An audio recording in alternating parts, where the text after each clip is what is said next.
Alors, nous allons continuer aujourd'hui dans la même vague, puisque nous avons parlé de l'Église et de l'importance de l'Église dans les dernières semaines. On en vient peut-être au point final de cette série, c'est l'affaire des pasteurs. Pourquoi il y a des gens dans l'Église qui enseignent? Pourquoi chaque semaine, on vient et on s'assied sur un banc pour écouter des gens nous exposer la parole de Dieu? Après tout, nous disons que la vie chrétienne est une relation personnelle avec Dieu et nous connaissons tous des versets qui nous parlent de comment c'est important de lire sa Bible.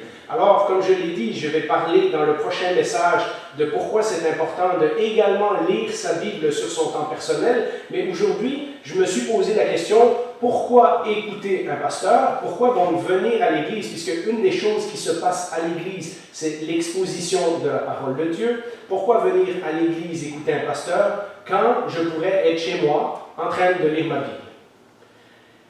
Nous avons tous en tête, dès les premiers livres de la Bible, l'importance de la parole de Dieu qui est adressée individuellement. Josué 1, verset 8, et vous connaissez peut-être ce verset, lorsque je me suis converti, c'est le verset qu'on a mis, on m'a offert une Bible, et c'est le verset qu'on a mis comme signature dans l'introduction de ma Bible. Donc c'est un verset qui m'a suivi toute ma vie. Mais Josué 1, verset 8 nous dit ceci, que ce livre de la loi ne s'éloigne pas de toi. Donc vous comprenez le contexte, Josué vient de recevoir la charge du peuple d'Israël, il va rentrer dans le pays promis et Dieu lui donne comme instruction, n'aie pas peur, mais fais ceci, que ce livre de la loi ne s'éloigne pas de toi, médite-le jour et nuit pour agir avec fidélité, conformément à tout ce qui est écrit. Car c'est alors que tu auras du succès dans tes entreprises, c'est alors que tu réussiras. Peut-être pour rapidement mettre ce verset dans le contexte, on n'est pas supposé de prendre ce verset et de dire « Ah, mais Dieu a dit, si je lis la Bible, je vais avoir du succès dans toutes mes entreprises. » Rappelez-vous que l'entreprise de Josué à ce moment-là, c'est l'entreprise que Dieu lui a donnée, c'est-à-dire de conquérir le pays promis. Donc Josué a une mission bien précise qui lui vient de Dieu, et Dieu lui dit, si tu médites ce livre de la loi, que tu agis fidèlement selon ma parole, eh bien tu auras du succès dans ces entreprises-là que je viens de te confier. Nous sommes donc encouragés dès le début des pages de la Bible à lire la parole de Dieu. Rappelez-vous aussi qu'avant Josué, il n'y a pas de parole écrite. C'est Moïse qui a écrit les 5 premiers livres de la Bible, et Moïse et Josué sont vivants en même temps. Donc, il est normal qu'on ne lise pas d'Abel, ou d'Abraham, ou de Noé, qu'ils lisaient la parole de Dieu. Donc, c'est à peu près normal que c'est à l'époque de Josué que les gens commencent à lire la parole de Dieu. Nous sommes encouragés tout au long de l'Ancien Testament à lire la Bible de façon personnelle. Les psaumes sont pleins de références à la lecture personnelle de la Bible. Lorsque David écrit dans le psaume 119 par exemple, mais tout le psaume est magnifique à cet égard-là, au verset 97, « Combien j'aime ta loi, je la médite toute la journée. » Et vous connaissez le chant qu'on chante, « Je médite sur toi les veilles de la nuit », avec des cris de joie, ça c'est un des refrains. C'est aussi, c'est psaume 63 je pense, c'est aussi un psaume de David. Et donc, vous voyez comment David a pris à cœur l'instruction que Dieu avait donnée à des gens comme Josué et d'autres avant. Il médite la loi de Dieu tous les jours. Et il y a une époque dans notre histoire, et dans l'histoire du peuple d'Israël, où juste quelques personnes savaient lire. Maintenant, on a tous accès à une copie de la Bible, et si vous êtes comme moi et que vous aimez ça, fouiller dans la Bible, vous avez probablement plusieurs versions de la Bible, et peut-être même plusieurs traductions de la Bible, et des Bibles avec des notes de lecture, et des Bibles avec des commentaires, etc. On est vraiment gâtés, on a accès à tout ça aujourd'hui.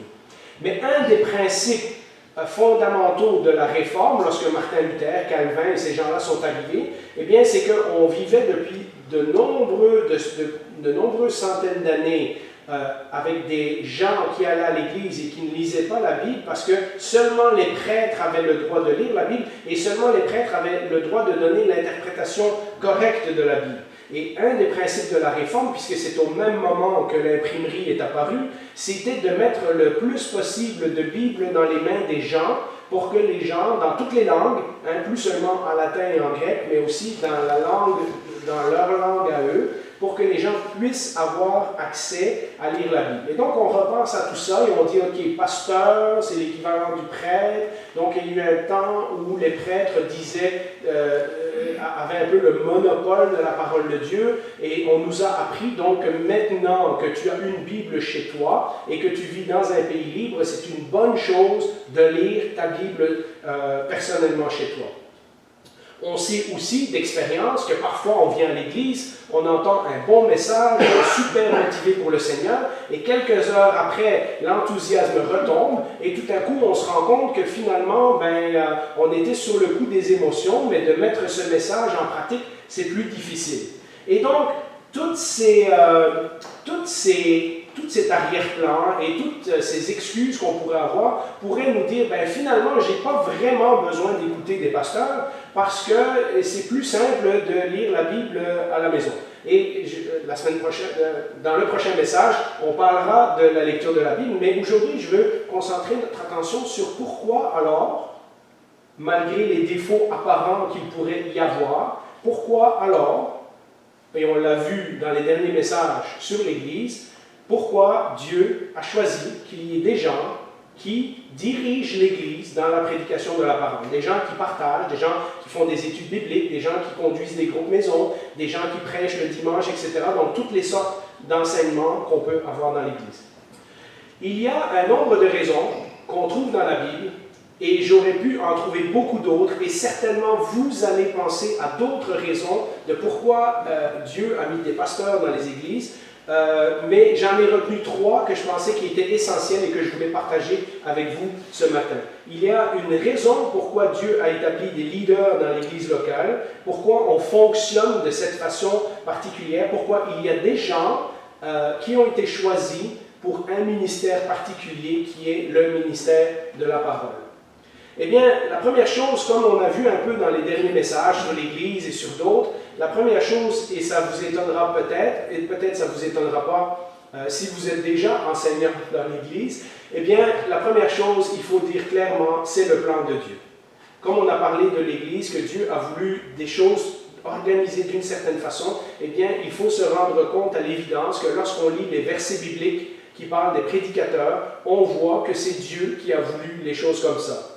Dans tout le livre de Timothée, mais aussi dans le livre de Tite et à plusieurs autres endroits, il y a un nombre de passages qui parlent des responsabilités des diacres, mais aussi des anciens.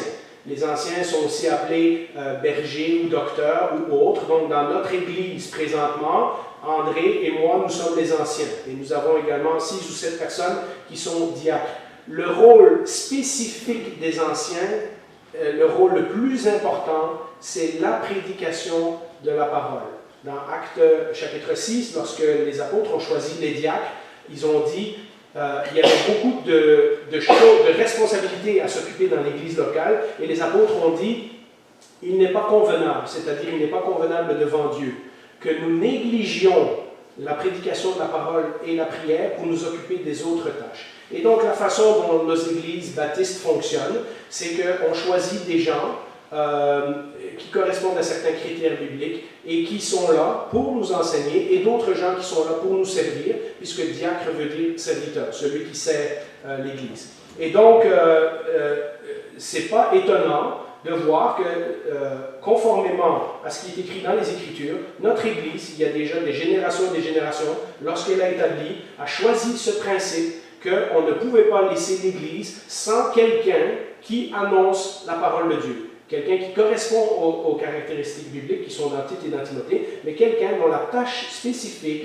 est de partager la parole de Dieu. Dans Éphésiens 4, versets 11 et 12. Mais dans mes notes, il y a beaucoup d'autres versets que vous pourrez lire pour vous-même. Donc ne faites pas que écouter le vidéo quand il sortira sur YouTube. Si vous avez une chance, lisez-le avec les notes aussi, parce que vous aurez des références qui ne seront pas dans la prédication d'aujourd'hui. Mais le verset peut-être le plus clair est dans Éphésiens 4, versets 11 et 12. C'est lui, donc c'est Dieu, qui a donné les uns comme apôtres, les autres comme prophètes, et dans ma compréhension, c'est un ordre chronologique. c'est-à-dire les 12 apôtres sont venus en premier, ensuite il y a eu les prophètes, ensuite les autres comme évangélistes, et puis les autres comme bergers, j'ai mis entre parenthèses pasteur, puisque c'est le même mot, et enseignant, c'est le même mot que docteur. Dans certaines traductions, on met un, dans certaines traductions, on met l'autre. Il l'a fait pour une raison spécifique, pour former les saints, c'est-à-dire nous tous, aux tâches du service en vue de l'édification du corps de Christ. Nous avons parlé en long et en large dans les dernières semaines de l'importance de l'Église locale, qu'elle était l'épouse de Dieu, qu'elle était le corps de Christ, qu'elle était la famille de Dieu, et Dieu donc choisit des gens dont la fonction spécifique va être d'annoncer la parole afin que tout le corps soit formé pour s'en aller dans la direction que Dieu veut, pour que tout le corps, tous les chrétiens deviennent plus matures dans la connaissance de Jésus-Christ. Pour son Église, Dieu a choisi des gens qui sont en avant, mais qui sont tout aussi imparfaits que nous. Ce sont des gens qui ont les mêmes exigences de sanctification et de sainteté dans leur vie que tous les autres chrétiens. Ce sont des gens qui ont la même responsabilité de développer une relation avec Dieu que tous les autres chrétiens. Ce sont des gens qui, en dehors de la place qu'ils occupent sur la tribune en avant, ont le même devoir envers Dieu que n'importe quel autre chrétien. Mais Dieu a choisi que certaines personnes, aussi imparfaites qu'elles soient, aient cette responsabilité de guider et d'enseigner les autres. En fait, quand on y pense, c'est logique. Parce que, en faisant ce travail d'enseigner la parole de Dieu, et je ne parle pas de simplement la prédication le dimanche matin, je parle de toutes les formes d'enseignement que l'on peut faire à l'Église. Que ce soit étude biblique, que ce soit réunion de prière, que ce soit de contact un à un, puisque certains d'entre vous, on se parle sur Zoom et on discute de choses bibliques. Certains d'autres viennent me voir pour des conseils et je vous donne les conseils de la parole de Dieu. Certaines personnes qui sont malades, on les visite et on les encourage avec la parole de Dieu. Lorsqu'on appelle des gens au téléphone, en général, on essaye, oui, de prendre de vos nouvelles, mais aussi de toujours introduire cet aspect de l'enseignement où, lorsque quelqu'un pose une question, même au téléphone, on va parfois vous citer des versets bibliques. Et donc, ça, c'est toutes les différentes formes d'enseignement que nous sommes appelés à faire. Eh bien, en faisant cela, nous participons exactement à la mission que Christ a donnée à ses disciples, en disant, allez, faites de toutes les nations des disciples, leur enseignant à mettre en pratique ce que je vous ai prescrit. Et donc, le Seigneur a choisi qu'il y a des gens dont la responsabilité principale va être l'enseignement dans l'Église. 1 Timothée 4,13, mais encore, vous pourrez trouver plein d'autres versets. En attendant que je vienne, dit l'apôtre Paul, applique-toi à lire les Écritures dans l'Assemblée, à encourager et à enseigner. Donc, il y a ce moment où Paul ne sait pas trop quand il va rejoindre Timothée. Timothée est à l'église d'Éphèse, si je ne me trompe pas. Il a été envoyé là par l'apôtre Paul pour édifier les chrétiens. Et Paul ne sait pas quand il va arriver. Et pour être sûr que Timothée sache quoi faire, il lui dit exactement quoi faire. Lire les Écritures dans l'Assemblée, encourager et enseigner. Oui, il y a beaucoup d'autres choses que le pasteur peut faire, il y a beaucoup d'autres choses que les anciens sont appelés à faire parfois, mais notre responsabilité principale doit toujours demeurer l'enseignement de la parole de Dieu. Rappelons-nous, et nous l'avons lu dans le texte de Éphésiens 4, que c'est Dieu qui a fait des dons à son Église. Donc Dieu a choisi des personnes qui, au travers des circonstances de leur vie, au travers de certaines formations qu'ils ont eues, au travers de toutes les années de croissance spirituelle, ont pris et développé une connaissance de la parole de Dieu et sont maintenant capables de nous l'enseigner. Et c'est Dieu qui décide de mettre ces gens-là dans une responsabilité particulière, celle d'enseigner son peuple. D'enseigner son peuple, comme on l'a lu au début, à mettre en pratique la parole de Dieu afin que son peuple accomplisse ses responsabilités. Pour qu'à leur tour, ceux qui ont entendu l'enseignement de la parole de Dieu se mettent aussi au travail dans le corps de Christ.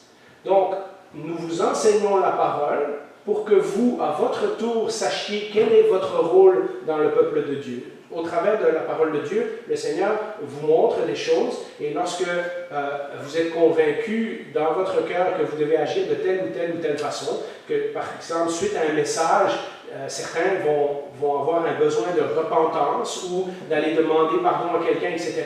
Eh bien, tout ça, c'est des façons dont Dieu utilise la personne qui est en avant pour nous parler, pour nous instruire, pour nous montrer quoi faire avec notre vie chrétienne. Romains 12, 7, et vous savez, c'est tout un passage, mais j'ai pris juste le bout qui parle des enseignements. Au verset 7, si quelqu'un est appelé à servir, qu'il se consacre à son service. Donc, si vous savez que Dieu vous a appelé à servir l'Église, mettez-vous de bon cœur au travail pour l'Église et que celui qui enseigne se donne à son enseignement. C'est-à-dire que notre responsabilité principale, malgré les nombreuses choses qu'on peut nous demander, notre responsabilité principale est de nous préparer à enseigner la parole de Dieu correctement. Et finalement, je pense une autre raison dans ce point-là, c'est que nous ne sommes pas naturellement portés à venir nous asseoir dans un bâtiment une fois par semaine avec plein de gens que nous connaissons plus ou moins, certains plus, certains moins, de différents âges, de différentes langues, de différentes cultures, de différentes expériences de vie, pour venir entendre quelqu'un parler 30 ou 45 minutes de la parole de Dieu. Mais Dieu, pourtant, tout au long de sa parole, demande régulièrement à son peuple de se réunir pour entendre sa parole. Dans l'Ancien Testament, et ça c'est dans mes notes, vous le lirez, mais dans l'Ancien Testament, dans Exode 24, verset 7, il dit, il prit le livre de l'Alliance et le lut en présence de tout le peuple. Donc vous imaginez que peut-être Moïse a pris tout le livre de Exode ou de Lévitique ou de Nombre, et il a lu ça pour que le peuple soit au courant de ce que Dieu voulait lui enseigner. Nous voyons que Jésus a fait la même chose. Jésus a passé une bonne partie de son ministère à enseigner. Lorsque nous avons parlé de l'ascension, nous avons dit que même après sa résurrection, Jésus est encore resté 40 jours sur terre pour enseigner plein de choses à ses disciples. Et lorsque le Saint-Esprit est envoyé, il est envoyé pour nous rappeler tout ce que Jésus avait enseigné. Et donc, nous, on le voit dans la vie de Jésus également, on le voit également dans la vie de l'apôtre Paul et dans la vie de tous les apôtres. Dans le livre des Actes, il y a plein de versets qui disent que, par exemple, Actes 15, 35, Paul et Barnabas restèrent à Antioche, ils enseignaient et annonçaient avec beaucoup d'autres la bonne nouvelle de la parole du Seigneur. Et donc, on voit que dès le début de l'Église, Dieu a mis des gens qui vont enseigner la parole, qui vont l'expliquer à d'autres, qui vont dire aux gens ce que ça signifie, afin qu'ils puissent la mettre en pratique. La deuxième chose, mon deuxième point, c'est que d'abord, ça faisait partie du plan de Dieu. Deuxièmement, Dieu a choisi les pasteurs pour notre croissance spirituelle. Et quand je dis pasteur, de nouveau, je dis ancien, c'est-à-dire pas juste moi, mais André, mon papa, Stéphane, lorsqu'il vient devant, a cette responsabilité-là, mais aussi les prédicateurs invités, les gens qui sont à la tribune en avant, viennent et nous parlent de la parole de Dieu pour une raison bien précise, c'est pour notre croissance spirituelle. Nous ne venons pas pour écouter un discours de quelqu'un qui parle bien, nous ne venons pas pour écouter une opinion sur un sujet d'actualité, nous ne venons pas écouter quelqu'un qui a des bonnes idées humaines mais qui sont nullement reliées à la parole de Dieu. La seule autorité du pasteur, la seule autorité de celui qui se tient devant pour vous prêcher et vous annoncer la parole de Dieu vient exactement de là, vient de la parole de Dieu. Le pasteur n'est pas choisi parce que c'est un chrétien supérieur, le pasteur n'est pas choisi pour être le chef, le pasteur n'est pas choisi parce qu'il a une meilleure expérience, parce qu'il parle mieux, parce que pour un tas de raisons qu'on pourrait penser, la seule autorité, le seul moment où quelqu'un est devant et vous dit quelque chose avec autorité, c'est-à-dire quelque chose que vous feriez mieux d'écouter et d'obéir, c'est lorsque la personne parle directement de la part de Dieu, lorsque la parole de Dieu est expliquée et énoncée clairement.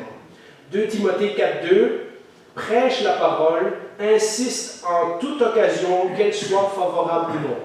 Il y a des fois, le dimanche matin, ça n'en donnera pas. Soit celui qui est devant n'est pas en forme, soit vous n'êtes pas en forme parce que vous êtes venu ici avec des problèmes, etc., etc. Que l'occasion soit favorable ou non, lorsque la personne qui est devant nous parle de la part de Dieu, eh bien, c'est notre devoir de l'écouter et de le mettre en pratique. Réfute, reprend et encourage. Fais tout cela avec une pleine patience et un entier souci d'instruire. Donc, le but, ce n'est pas de vous dire quoi faire, le but, c'est de vous instruire pour que vous compreniez vous-même quoi faire. On peut, en effet, et on le voit sur Internet, c'est très malheureux, mais on peut voir un tas d'églises, un tas de styles d'églises où la personne qui est en avant ne parle plus de la part de Dieu. Ou parfois, pendant tout un sermon, on va parler de la pensée positive, on va parler d'avoir notre meilleure vie maintenant, on va utiliser un jargon évangélique. Dieu va vous bénir si vous faites ceci, cela, etc. Et où la personne ne cite même pas un verset biblique pendant toute sa prédication. J'ai vu ça sur Internet des centaines, si pas des milliers de fois. Et donc, on peut en effet donner des bons conseils, on peut écouter un bon message qui a l'air d'avoir du sens, mais qui n'a rien à voir avec la Bible, qui est en fait l'opinion de la personne qui parle en avant. On peut avoir une personnalité sympathique. Moi, je suis comme je suis, même quand je suis vendeur de télévision. Donc, je parle toujours comme ça. Hein? J'ai cette façon, j'ai cette facilité de parler. Si c'est la seule chose qui me qualifie pour être en avant, alors je ne suis pas à ma place d'après la parole de Dieu. On peut avoir une personnalité sympathique, on peut être motivant, on peut avoir bien de la connaissance et bien de l'expérience de vie. Ce n'est pas ça qui fait que les gens qui sont assis dans la salle vont mettre en pratique ce qu'on a dit. Vous le savez, le soir, tard, sur certains postes de télévision, il y a des gars comme Dwayne Mayer et Anthony Robbins et tout ça qui sont des motivateurs. Ce sont des gens qui parlent très bien. Quand on les écoute, ils mettent le doigt sur des affaires et on se dit « Wow, c'est comme un psychologue, mais gratuit. » On écoute l'émission, puis à la fin, il faut toujours acheter un livre ou participer à une conférence, mais quand on les écoute, ils ont l'air de faire du sens. Jusqu'au jour où on compare ce qu'ils disent avec la parole de Dieu et qu'on se rend compte que oui, ça fait du sens d'une perspective humaine, mais de la perspective de Dieu, ça ne fait pas de sens. Ces gens-là enseignent une façon de se sortir de son malheur, de sa mauvaise vie, par nos propres forces, qui est tout à fait contraire à la parole de Dieu.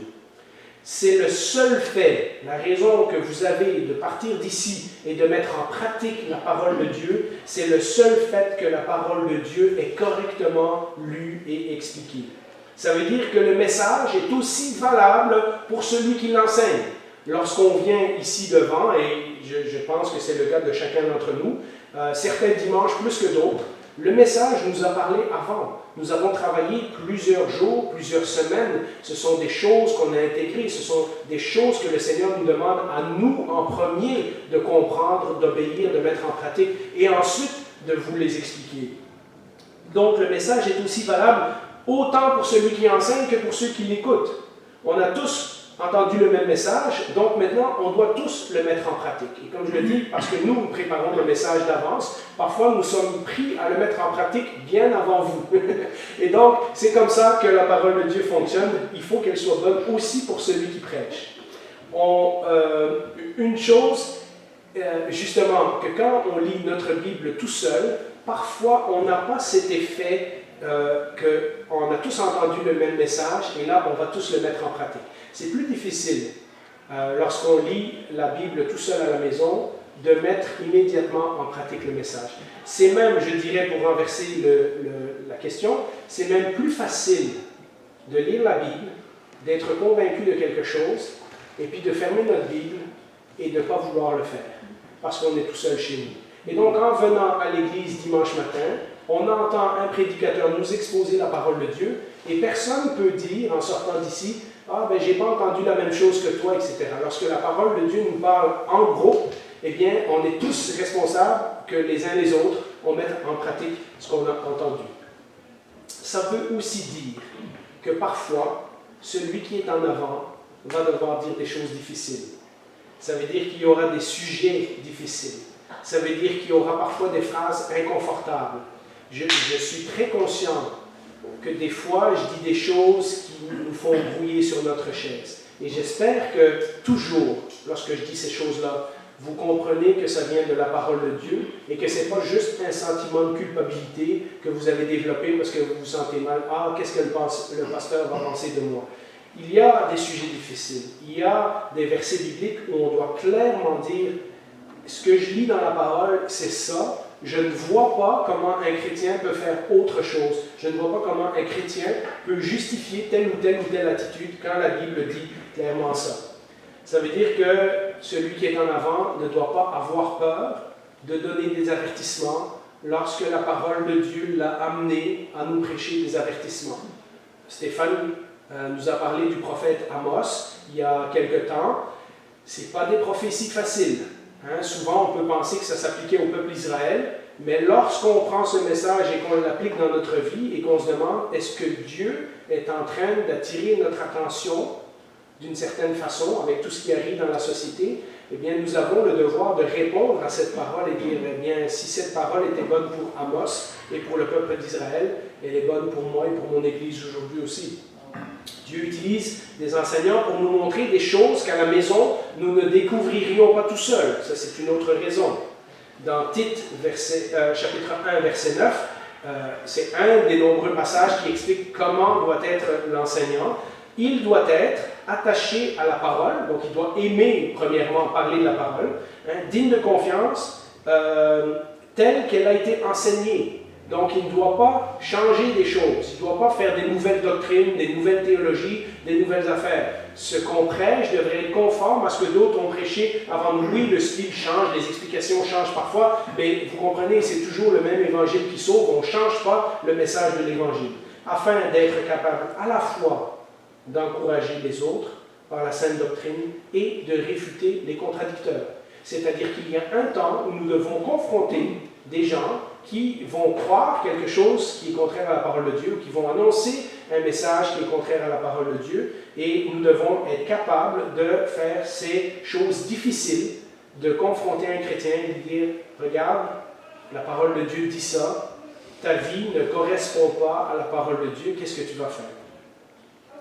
Mais c'est aussi, et peut-être ça c'est la chose qui m'inquiète le plus, personnellement, lorsque je suis en avant, c'est aussi pour vous donner le goût et les outils pour fouiller la Bible.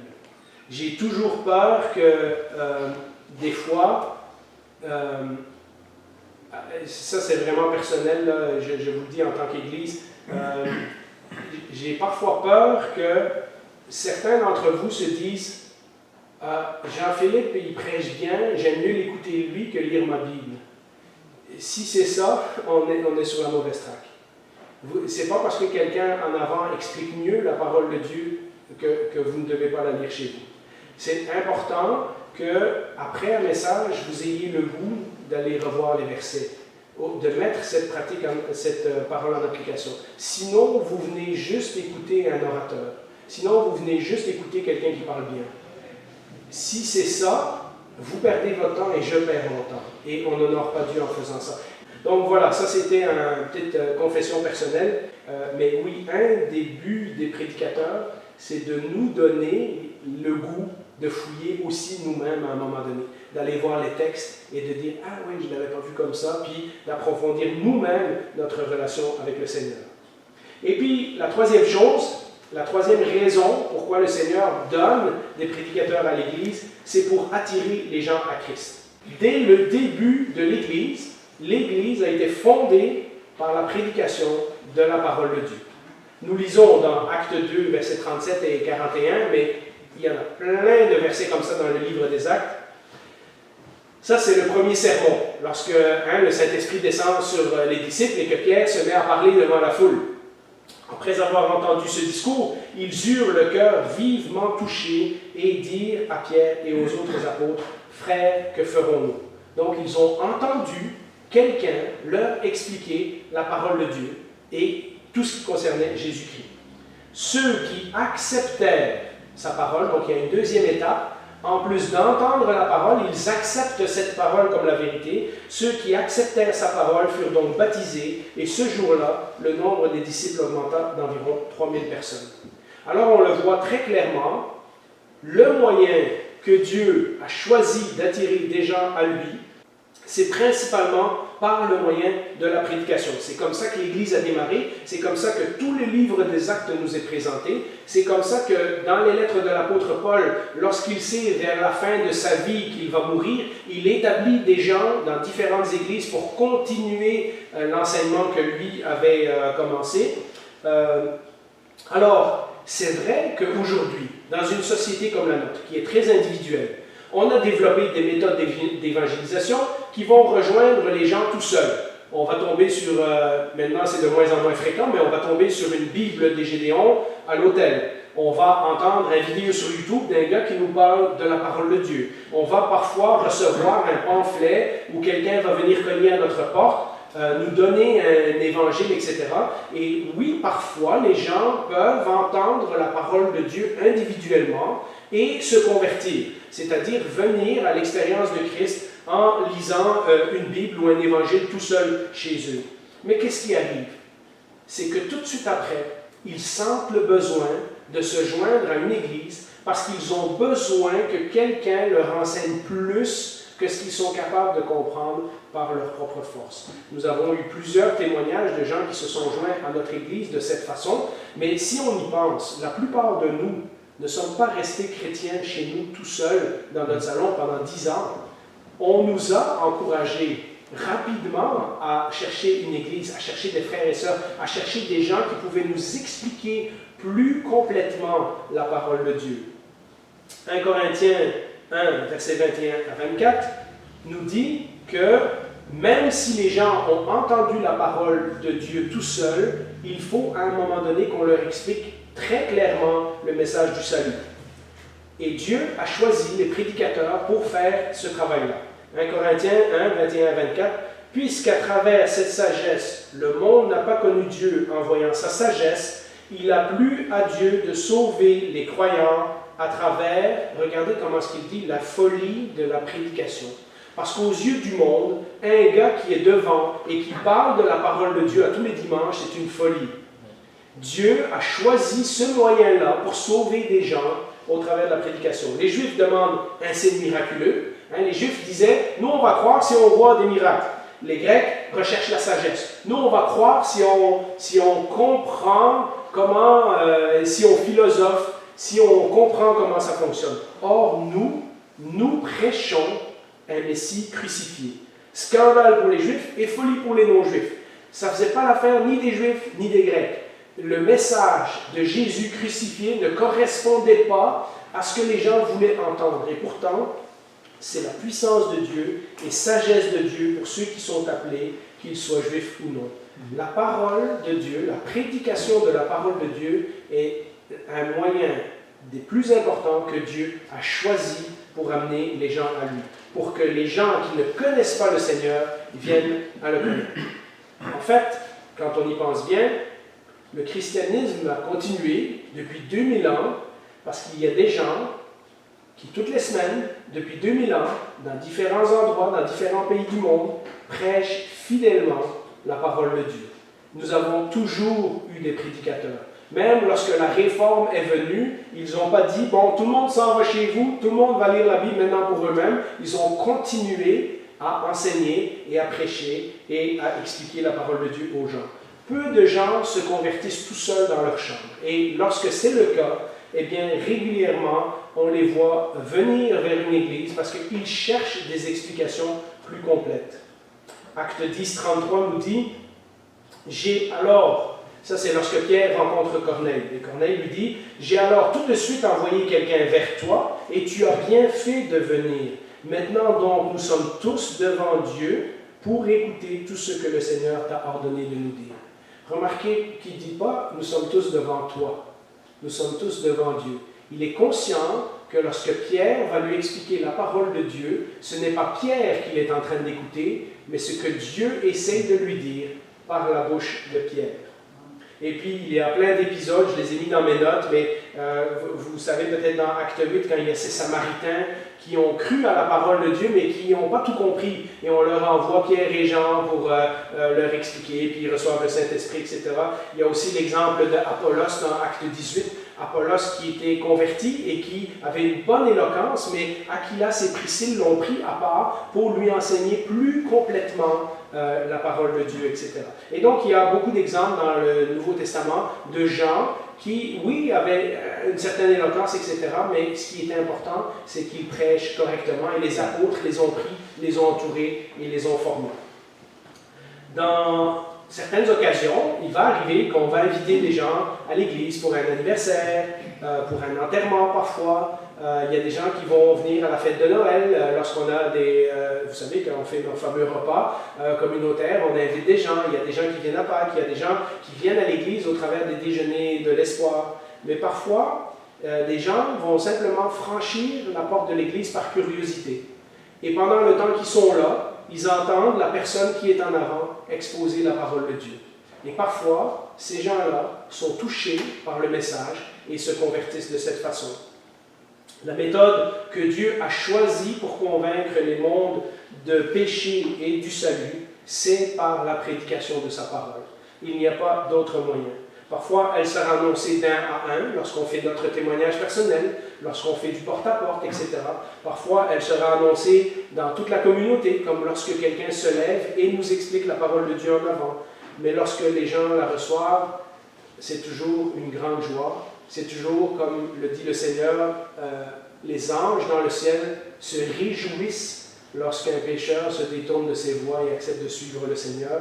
Et je vous laisse avec peut-être ce verset dans 1 Thessaloniciens qui résume très bien ce qui arrive lorsqu'un pécheur entend la parole de Dieu et décide de lui obéir. 1 Thessaloniciens 2,13.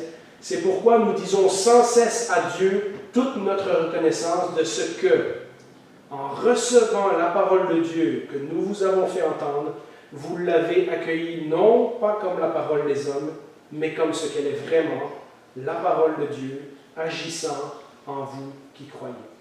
Et donc, j'espère que c'est clair pour chacun d'entre vous que lorsque Eugène, André, Stéphane, moi sommes devant vous, lorsque certains de nos frères qui dirigent des études bibliques sont devant vous et qu'ils nous parlent de la parole de Dieu, eh bien, nous devons, au travers des opinions et au travers des arguments que la personne nous présente, nous devons voir la parole de Dieu, nous devons voir ce que le Seigneur essaie de nous enseigner, parce qu'après tout, c'est à son écoute que nous sommes et pas à l'écoute de la personne qui est en avant. Mais la personne qui est en avant a la responsabilité de bien faire son travail, et c'est ce qu'on fait dimanche après dimanche. Alors, je vous invite à un mot de prière, et ensuite de ça, nous allons partager le repas du Seigneur. Bien, Seigneur, c'est toujours un peu dérangeant de parler des prédicateurs lorsqu'on est soi-même prédicateur. En même temps, ça nous met aussi au standard de ta parole. Les gens peuvent voir clairement ce qu'on doit faire, pourquoi on doit être là, et si on fait bien ce qu'on doit faire. Mais au travers des personnes que tu nous as données pour diriger cette Église, pour instruire cette Église, pour enseigner les frères et sœurs, pour encourager, pour prier, pour visiter, au-delà de la personne, nous voulons te voir toi. Nous voulons que chacun des chants, chacun des messages, chacun des versets qui est lu, chacun des encouragements qui sont dits au téléphone, chacun des textes qui sont partagés lorsque nous nous visitons les uns les autres, soit vraiment vu comme ta parole et non pas comme la parole d'un homme.